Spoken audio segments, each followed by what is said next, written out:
In the late 1820s, something shiny, deep in North Georgia, set off a chain reaction that would reshape the state's economy, politics, and its people.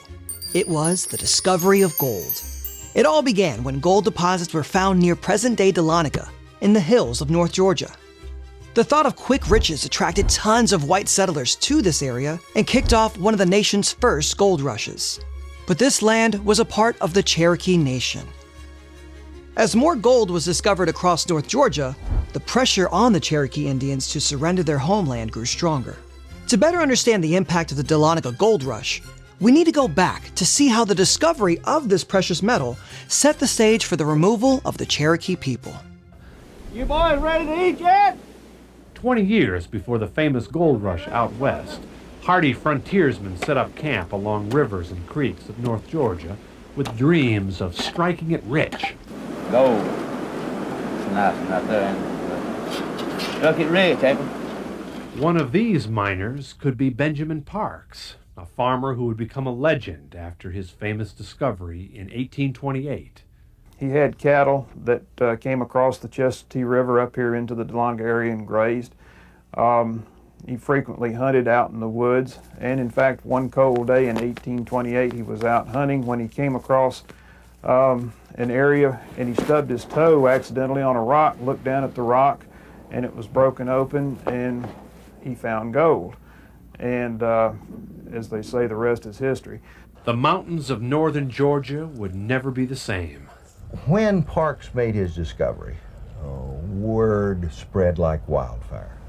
In a very short time, approximately 10,000 people flocked into this area. The town of Auraria grew from scratch, and it happened fast. In June 1832, there was just a small cabin on a ridge between the Chestatee and the Etowah rivers. A few months later, a tavern and a small hotel was built by a man named Nathaniel Nuckolls. So the town was originally called Nuckollsville. Now, a lot of people think that from that day to this, that Nuckollsville means these kind of knuckles, and that they had a lot of fights and brawling and so forth that went on down there. But that really wasn't the case. It was a town that was started by Nathaniel Nuckolls.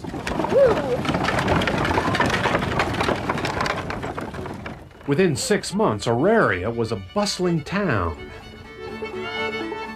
But it takes more than miners to make a town. It takes innkeepers, lawyers, shopkeepers, and they're the ones that usually make a buck. Those people who really made money from the gold rush were usually those who mined the miners, who put up stores and sold them picks and pans and shovels.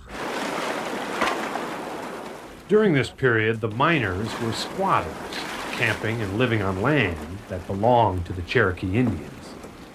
Then, in 1832, the state of Georgia parceled out all of the land in the area and lotteried it off. The white people came in,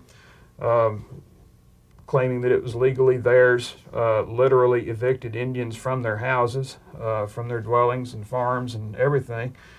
The Indians, for all intents and purposes, became vagabonds and beggars in their own land. In fact, within a few years, Native Americans would be forced out of Georgia altogether.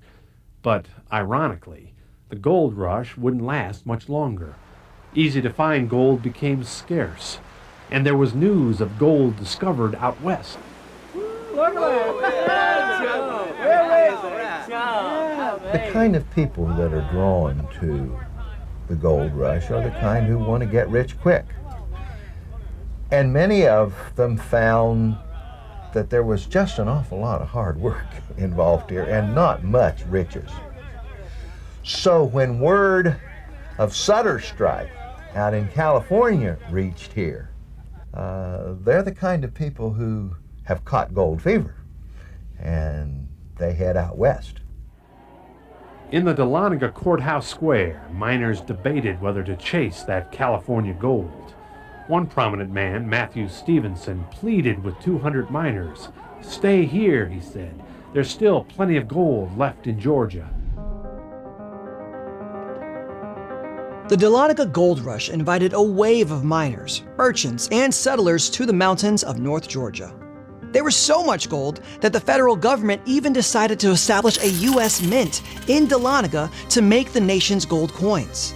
But the rush for riches came at a steep cost. As more white settlers moved onto land belonging to the Cherokee, other forces were already at work helping to push them out. Land policies that moved Georgia's expansion westward, combined with outbreaks of disease, gradually weakened native groups in the area. Still, the Cherokee worked hard to protect their land. One strategy was assimilation, or adopting parts of white American culture. The Cherokee Indians changed how they dressed, farmed, and even governed themselves, hoping this would convince the United States to let them stay. They also fought back through the legal system. The Cherokee sued Georgia and even won a U.S. Supreme Court case that recognized the Cherokee Nation as a separate, sovereign nation. But despite these efforts, the federal government under President Andrew Jackson continued to push for Indian removal. When the Indian Removal Act was passed in 1830, it gave the federal government the power to remove indigenous tribes from their ancestral lands east of the Mississippi River. This legislation would lead to the Trail of Tears. The Dahlonega Gold Rush forever changed Georgia's history. It drew in new settlers while forcing indigenous people out of their lands and led to the first U.S. mint in the South. Its legacy is a reminder of how the search for riches can shape both people and places.